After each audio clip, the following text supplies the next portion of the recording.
दोस्तों आज से करीब 54 साल पहले 20 जुलाई 1969 वो तारीख थी जब अमेरिका की स्पेस एजेंसी नासा ने चांद पर इतिहास रचा था। उसके अपोलो 11 मून मिशन के जरिए पहला इंसान चांद की धरती पर पहुंचा था। नील आर्मस्ट्रांग वो पहले एस्ट्रोनॉट थे जिन्होंने चांद पर पहुंचने के साथ ही इतिहास में अपना नाम दर्ज करवा लिया।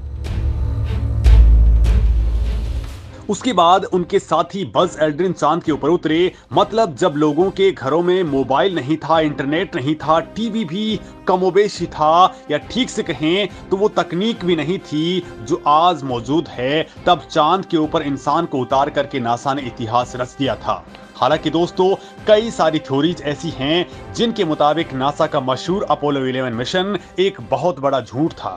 क्योंकि 54 साल हो गए, क्यों आखिर अब तक नासा फिर से वहां पर इंसान को नहीं भेज पाया है। और अब जो दोस्तों खबर आ रही है वो इस बात पर भी बड़ी मुहर लगा देती है, शक जाहिर कर देती है। दोस्तों रूस की स्पेस एजेंसी रोसकोसमोस के पूर्व चीफ दिमित्री रोगोजिन ने इसी साल मई में कहा था कि अब तक इस बात के पर्याप्त सबूत नहीं है कि अमेरिका कभी चांद के ऊपर पहुंचा भी था। दोस्तों ये थ्योरी क्या है और इसके लेकर के हम बात करने वाले हैं, लेकिन उससे पहले आपको एक ऐसी बात बता देता हूं जिसने अमेरिका की नहीं बल्कि दुनिया की धड़कन भी बढ़ा दी है। क्योंकि दोस्तों ये रिपोर्ट कह रही है कि नासा चांद पर इंसान को उतार ही नहीं पाएगा। और इस रिपोर्ट ने नासा की हवा टाइट कर दी है, क्योंकि जिस नासा के लिए कहा जा रहा था कि वो 54 साल पहले चांद पर इंसान को उतार चुकी है, वो अब क्यों नहीं कर सकती है। मतलब कुछ तो गड़बड़ झोल है। ये पूरा झोल समझेंगे, पहले ताजा मामला बताता हूं। दरअसल दोस्तों नासा चांद पर पहुंचने के लिए अपने आर्टेमिस प्रोग्राम को स्टार्ट कर चुका है। नासा का टारगेट है कि वो 2025 से 26 तक इंसान को फिर से चांद पर पहुंचा दे। इसके आगे भी आर्टेमिस मिशन के जरिए प्रोग्राम चलाए जाएंगे, जिसमें चंद्रमा पर स्थायी बेस बनाना भी शामिल है। और इसके लिए SLS यानी कि स्पेस लॉन्च सिस्टम का पहला लॉन्च आर्टेमिस 1 प्रोग्राम के तहत 2022 में ही हो चुका है। अब नासा चांद के लिए अंतरिक्ष यात्री भेजने के लिए जुड़ा मिशन 2024 में लॉन्च कर सकता है, या फिर ये डेट 2025 या फिर 26 तक जा सकती है, जिसके बाद में नासा आर्टेमिस 3 मिशन को लॉन्च करेगा और इसके जरिए इंसानों को चांद के ऊपर भेजा जाएगा। दोस्तों नासा का टारगेट है कि चांद के साउथ पोल के पास पहुंचा जाए, जहां पहुंचने वाला भारत पहला देश बन चुका है जिसने चंद्रयान 3 मिशन के जरिए अपना विक्रम लैंडर और प्रज्ञान रोवर चांद पर पहुंचा दिया है। हालांकि दोस्तों अब नासा की ओर से जो खबर सामने आई है उसने हड़कंप मचा करके रख दिया है कि अमेरिकी सरकार के जवाबदेही कार्यालय यानी कि GAO ने एक रिपोर्ट रिलीज की है, जिसके मुताबिक नासा के सीनियर साइंटिस्ट कह रहे हैं कि आर्टेमिस प्रोग्राम का लॉन्च सिस्टम इतना महंगा है कि ये बना पाना नामुमकिन लग रहा है। हालांकि ऐसा नहीं है कि रॉकेट को बनाया नहीं जा सकता, लेकिन ये रिपोर्ट स्पेस लॉन्च सिस्टम यानी SLS के खर्च को भयावह बता रही है। मतलब ये खर्च इतना ज्यादा है कि ना तो अमेरिका और ना ही नासा इसे अफोर्ड कर पाएगा। इस रिपोर्ट में खर्च पर पारदर्शिता की कमी पर भी बड़ी बात कही गई है। हालांकि ये बात किस साइंटिस्ट ने कही है, खर्च कितना आ रहा है, ये सब कुछ बातें छुपा ली गई हैं। बड़ी बात यह है कि नासा ने भी इस रिपोर्ट को डिनाई नहीं किया है। दोस्तों इस वक्त नासा जहां एक और अपने मिशन के लिए वेरी हैवी रॉकेट्स पर फोकस कर रहा है, तो वहीं अपना एक मून रोवर तैयार कर रहा है जिसका नाम है volatile investigating polar exploration rover यानी कि वाइपर। दोस्तों नासा इसे चंद्रमा के साउथ पोल पर 2024 के अंदर उतारना चाहता है। नासा के जॉनसन स्पेस सेंटर के इंजीनियर्स ने रोवर के प्रोटोटाइप को रेम पर उतारने का टेस्ट भी कर लिया है। ये रोवर जिस लैंडर में भेजा जाएगा उसे एक प्राइवेट कंपनी एस्ट्रोबोटिक की ओर से बनाया जा रहा है। ये चांद के नोबल क्रेटर के पास में उतरेगा। इसका मेन मिशन चंद्रमा की सतह पर बर्फ की खोज करना है। मतलब दोस्तों चांद के लिए नासा रोवर से लेकर के रॉकेट बनाने पर तेजी से काम कर रहा है। नासा ने स्पेस लॉन्च सिस्टम यानी कि SLS को चंद्रमा पर आर्टेमिस मिशन के लिए लॉन्च के रूप में तैयार करने के लिए डिजाइन किया है। दोस्तों ये दुनिया का सबसे पावरफुल रॉकेट है जिसे नासा ने चंद्रमा के ऊपर इंसानों को भेजने के लिए बनाया है, लेकिन इसकी लागत पर अमेरिका में तूफान मच गया है। दोस्तों अमेरिका की इस रिपोर्ट में कहा गया है कि अगर लागत कम नहीं हुई तो फिर ये मिशन खटाई में पड़ने वाला है, क्योंकि ये लॉन्ग टर्म के लिहाज से चल भी नहीं पाएगा। नासा ने इस आर्टेमिस प्रोग्राम के लिए अरबों खरबों डॉलर खर्च करने का प्लान बनाया है। नासा ने इस प्रोजेक्ट के लिए अमेरिकी सरकार से 11.2 अरब डॉलर देने के लिए कहा है और ये राशि भी इस प्रोग्राम पर खर्च हो चुकी 11.8 अरब डॉलर से अलावा है।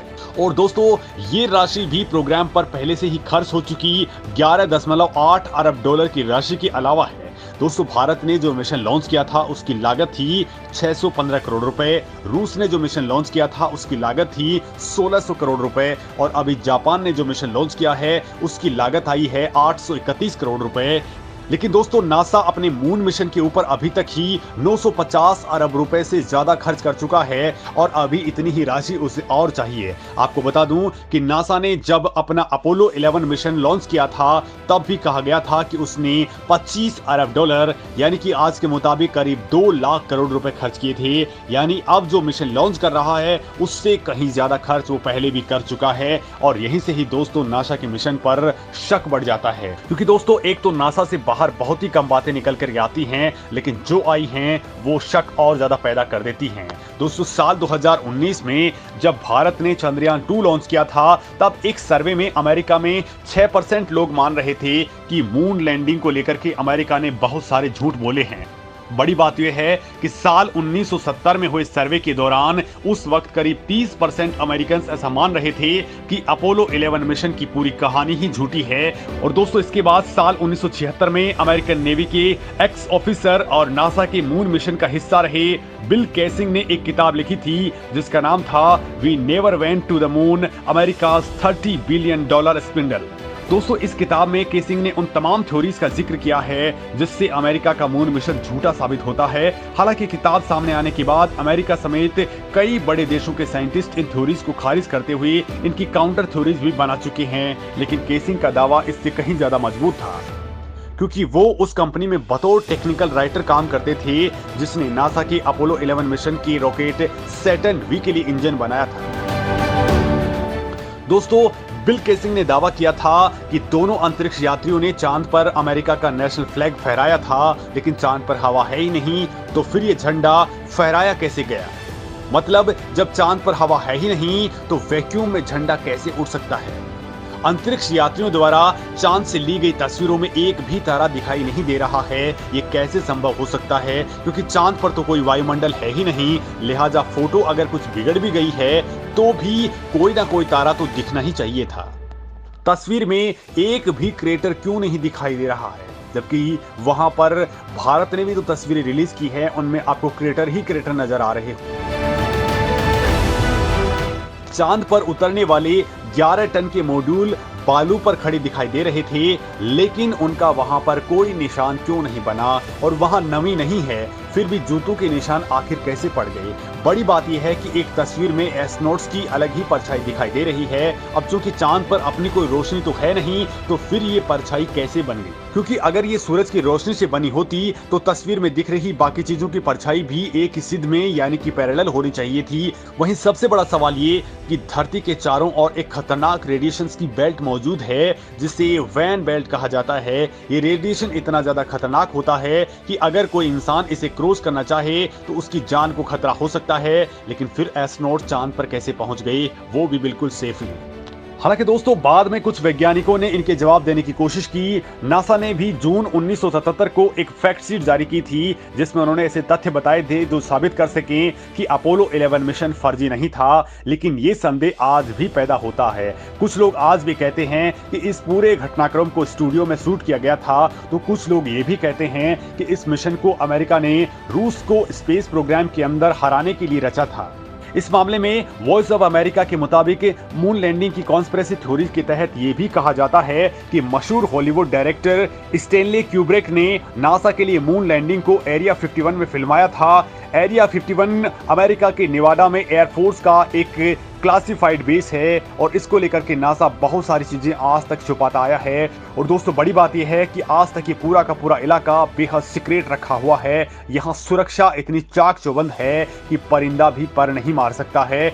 और यहीं पर ही दोस्तों अपोलो 11 की शूटिंग होने का दावा किया जाता है। दोस्तों स्टैनली क्यूब्रिक को हॉलीवुड के बेस्ट डायरेक्टर्स में से एक माना जाता है। उन्होंने 1969 में चांद पर इंसान के कदम पड़ने से ठीक एक साल पहले यानी कि 1968 में 2001 ए स्पेस ओडिसी नाम की एक फिल्म बनाई थी, जिसमें स्पेस और चांद से जुड़े कई सारे सीन फिल्माए गए थे, जिससे साबित होता है कि उस वक्त हॉलीवुड के पास इस तरह के सीन फिल्माने की टेक्नोलॉजी मौजूद थी। और दोस्तों, ये सवाल आज भी पूरी दुनिया के सामने वैसे के वैसे ही हैं। और बड़ा सवाल यहाँ पर यह पैदा होता है कि जब चांद पर जाने के लिए आज रॉकेट की दिक्कत नासा को हो रही है, तो तब वो कैसे पहुंच गया था।